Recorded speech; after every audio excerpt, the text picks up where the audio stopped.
The first rechargeable comestible battery made from vitamins and algae has been developed. Known as the father of GPT chat, Saint Outman paid to have his brain scanned and uploaded into the Outman.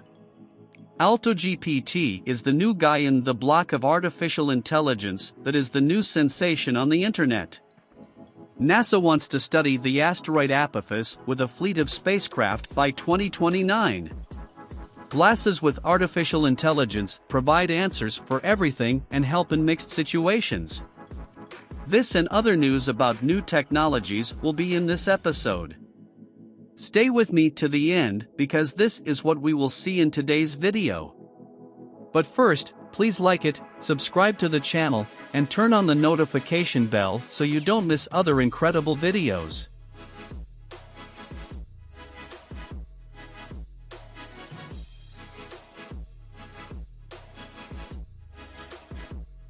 In the next few years, we may literally be eating technology. Edible electronic devices have been integrated in the last 2 years, composed of digestible materials that can break down in the body after drug administration. They promise to have a revolutionary impact on the diagnosis and treatment of gastrointestinal diseases, as well as monitoring food quality. However, one of the challenges experienced in developing these systems is creating edible energy sources. But now, a team of scientists from the Italian Institute of Technology which has probably managed to solve that problem. They have created a fully edible and rechargeable bacteria made from materials normally found in our daily food. Amazing! Marlo Caroni, coordinator of the Printed and Molecular Electronics Laboratory in Midwestern Milan, has long been studying the electronic properties of foods and also their byproducts to integrate them with edible materials and create new electronic foods. The IIT research team was inspired by the biochemical redox reactions that occur in all living things. They developed a battery that uses riboflavin, a vitamin B2 found, for example, in almonds, as well as anode and quercetin, a food supplement and ingredient found in capers, for example. Sensational! Thus, they developed the cathode. Activated carbon was used to increase the electrical conductivity, while the electrolyte was water-based. The separator, needed to avoid short circuits, was made of nori seaweed, the kind that makes sushi. The electrodes were condensed in beeswax, from which come 2 food-grade gold contacts on the cellulose-derived support. The battery cell operates on 0.65 volts, a voltage low enough to cause no problems to the human body when ingested. It can supply a few microamps for over an hour, which is enough to power small electronic devices, such as low-power LEDs for example, for a limited time. The uses of this technology range from edible circuits and sensors that can monitor health conditions to powering sensors to monitor food storage conditions. Also, given the safety level of these batteries, they could be used in children's toys, where there is a high risk of ingestion. These developments will be tested in the future also for edible soft food robots. It is a very fascinating subject, isn't it? If you want to know more about it, the link is in the description. Even before he became known as the company responsible for the GPT chat, eccentric billionaire Sam Altman was making some rather curious investments in the world of technology. Known by some as the father of the GPT chat, he paid to be killed and have his brain eternalized in a computer. Sounds like something out of a science fiction movie, doesn't it? But in 2018, Altman actually did it. At the time, he paid $10,000 to get on the waiting list for Nectome, a service offered by this company that intends, in the future, to bring users back to life with their brains digitized. However, to do this, they need to literally kill their customers. The company Nectome has been selected by the famous startup accelerator Y Combinator, known for investing in bold ideas. Nectome received $120,000 in investment and 3 months of mentoring from the accelerator. In addition, the controversial company also won an $80,000 award from the U.S. Brain Preservation Foundation for its work in preserving a pig's brain. The brain, according to the Foundation, was so well preserved that every synapse in it could be observed with the electron microscope. Although Nectome is not yet selling its brain upload service, it is clear that it takes its proposition very seriously. The company is offering state-of-the-art brain-saving technology, so if such an upload is possible in the future, the brain will already be all preserved and ready. Sam Altman, however, told MIT Technology Review at the time that he is very confident in the company's proposal and believes that this kind of brain upload will be possible in the future.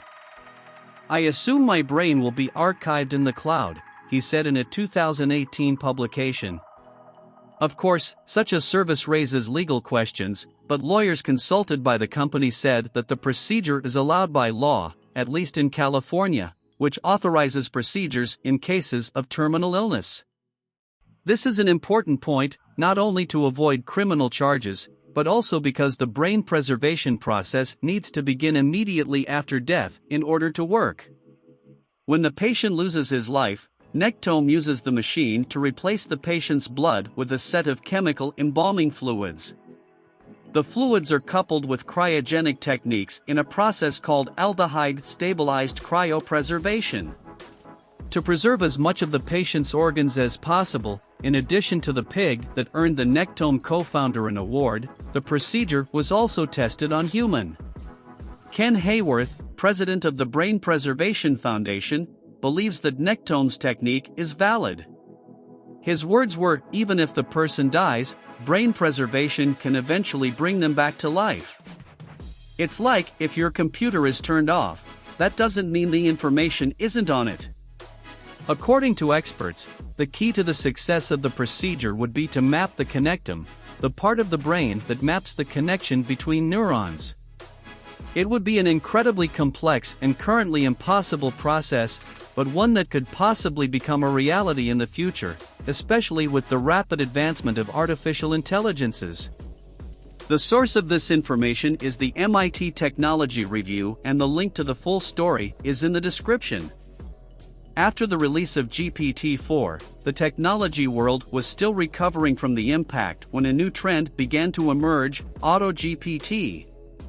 This tool allows users to create artificial intelligence agents that can perform tasks using the power of GPT-4. Despite some leaders in the artificial intelligence industry calling for a pause in the launch of new product interactions, the race to build them has already begun. While it is influenced that the next step in the evolution of artificial intelligence will be as revolutionary as ChatGPT, there will be many small increments over existing technology, and Auto GPT is one such tool. Created by Tor and Bruce Richards, Auto GPT is an open-source application and experiment that can be considered a tool to demonstrate the capabilities of GPT-4. In addition, the script can also chain tasks that depend on GPT-4 to execute them and perform them in the desired sequence. To use Auto GPT, the user needs to create an AI agent in the application, after that provide a description of the desired function and define 5 objectives to be achieved. This requires providing an OpenAI API key, along with the Google API key. From there, a tool can interactively perform tasks, taking the output from GPT-4 and working it back into the AI model to improve the results. If the user wants to check the results at each step, they can request permission before waiting for the next one. The possibilities for this tool are numerous, and some believe it can be used to generate good money. Although some people are building agents with these intentions, it is important to remember that GPT-4 and other AI models have a habit of hallucinating and can create fictitious data based on requested tasks, so not all results are 100% encouraged. Auto GPT is just one of many tools available to create artificial intelligence agents. Researchers are now pursuing general artificial intelligence, or also known as AGI, where an AI system can solve problems for which they have not been specifically trained. However, safeguards are needed from the beginning to ensure the safety of this type of technology. This story contains information originally released by Ars Technica, and the link is in the description. The study published by the renowned scientific journal Nature Communications has shed light on a potentially revolutionary treatment for glioblastoma, one of the most aggressive radial impulses. According to the researcher, the removal of certain amino acids can lead tumor cells to ferroapoptosis, a type of programmed cell death that can eliminate the tumor. In tests performed on animal models, scientists realized that removing specific amino acids was a good treatment option. And this approach may make chemotherapy drugs much more effective, allowing lower doses to take effect more potently than before. The researchers, however, recognize the need to find a way to eliminate these components without compromising the patient's energy needs, especially for advanced stage cancer patients who have different needs than the average patient. The next step is to put patients on a diet without these amino acids before surgery to understand how this affects the body and the tumor. The treatment has also shown the potential against other types of cancer, including sarcoma, lung cancer, and pancreatic cancer.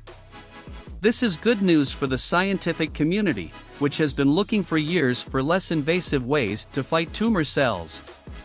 A few years ago, researchers looked for a less invasive method to diagnose brain cancer, and in 2022 an injectable gel proved to be a possible ally in the fight against the tumor that affects the central nervous system.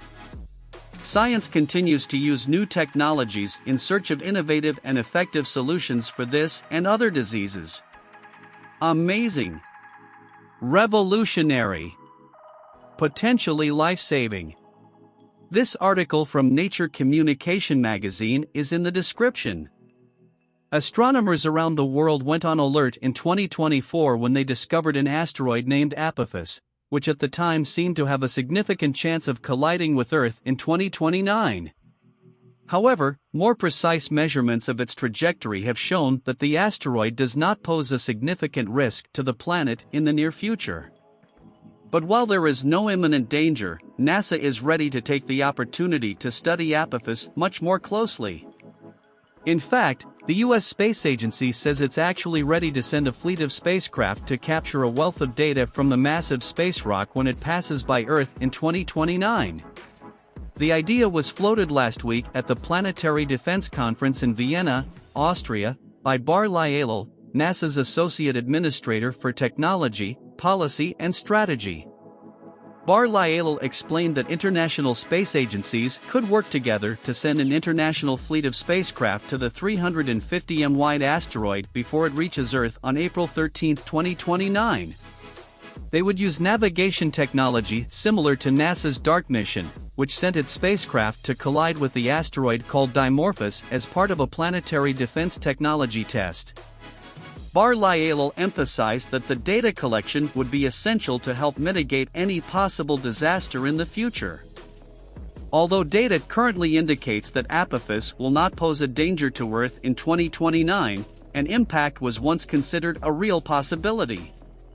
The European Space Agency, ESA, stated that the space rock was removed from the risk list in 2021, as it was no longer considered a threat for at least the next 100 years.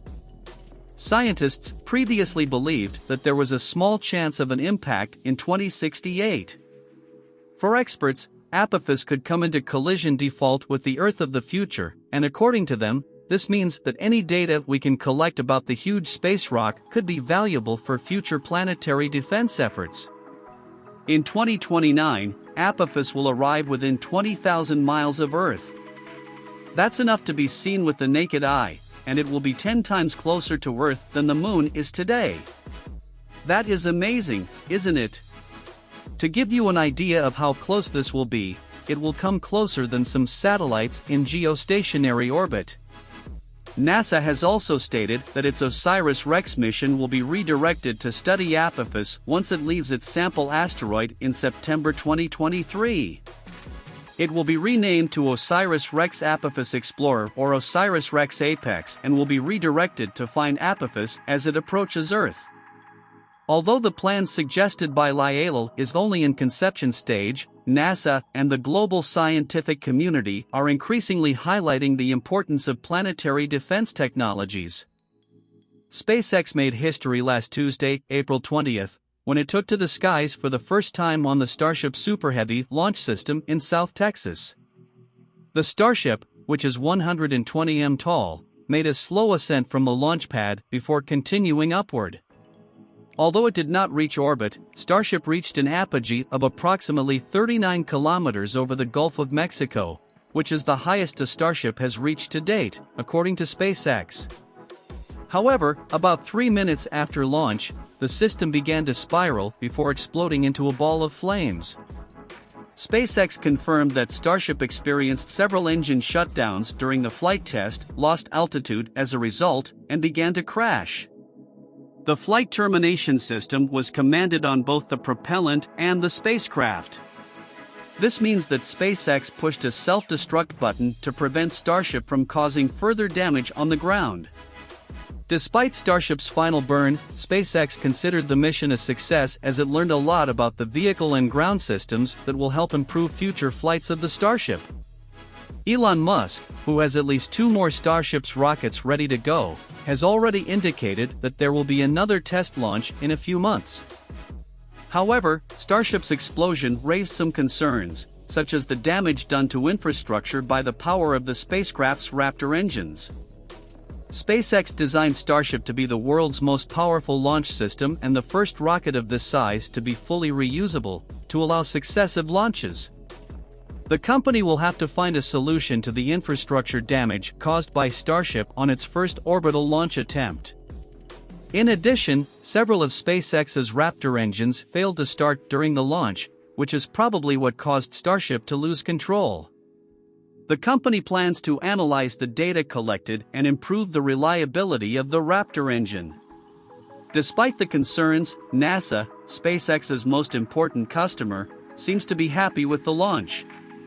U.S. Space Agency Administrator Bill Nelson said this in a statement after the test flight: "Every great achievement throughout history requires exercising at some level of calculated risk, because with great risk comes great reward."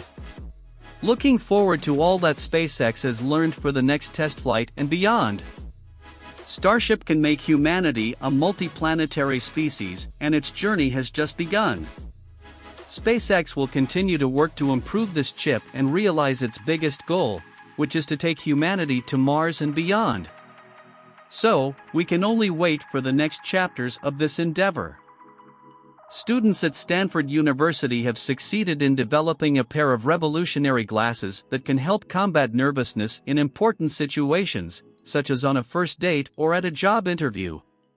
With the augmented reality glasses with integrated artificial intelligence, called rechargeable, it is possible, in quotes, to listen to the conversation and receive suggestions on what to say next. The prototype of the glasses was presented by Brian Haoping Chang at a recent Twitch and is already catching the attention of many people on the net. The device is equipped with OpenAI's Whisper language model, which is able to recognize speech in real time. In addition to the monocle AI glasses provided by Brilliant Labs, the glasses are based on a microphone, a high-resolution screen, and a camera. Through a Bluetooth connection to a web application on the host device, which can be a user's smartphone, the rechargeable glasses convert speech into text in real time. Then OpenAI's Whisper feeds the chatbot with text that suggests responses back to the user. All this happens on a display in a matter of seconds, provided there is a fast internet connection. However, it is important to note that the rechargeable glasses are still in the prototype stage and cannot be used in real-life situations, such as a date or an interview. The research team is now starting to work on developing a longer-lasting battery, a lighter and less bulky body, and improving the response time of the device. But with the arrival of the multimodal GPT-4, the researchers say there is much more to build. The future of rechargeable glasses is promising and could help many people feel more confident in important situations. Did you like this video? If so, don't forget to subscribe here. This helps us grow and have more relevance on YouTube. With this, our content reaches more technology lovers on your screen. There are 2 new suggestions from this channel. See you in the next video. Bye.